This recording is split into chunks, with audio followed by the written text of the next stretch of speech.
Hi everyone. Today I'm going to walk you through how to register on Faces Consent.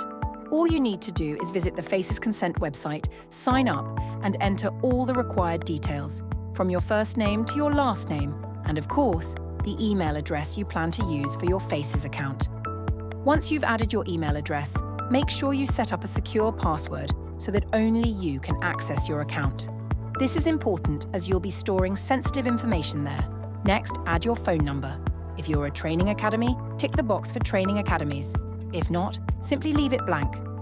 Once everything is complete, tick the box to agree to the terms and conditions, then click Sign Up.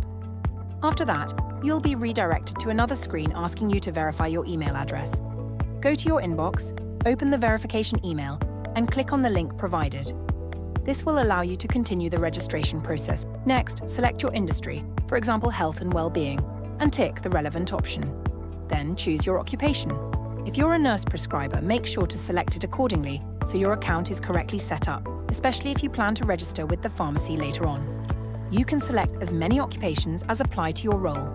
Once that's done, click Next and add your business name. Verify your phone number, and if you have an Instagram handle or website URL, you can add those too. If you don't have a website, simply tick the box that says I don't have a website, then click Next. You'll then be asked why you're joining Faces Consent.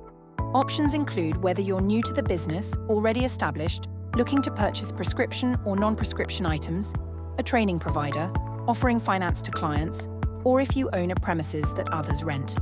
You can select multiple options if they apply to you. Once finished, click Next. Finally, choose the size of your business, whether you're a solo practitioner, have a small or medium-sized team, or operate multiple locations with several staff members. If you're solo, simply select that and move on. Once completed, your Faces Consent account will be fully set up.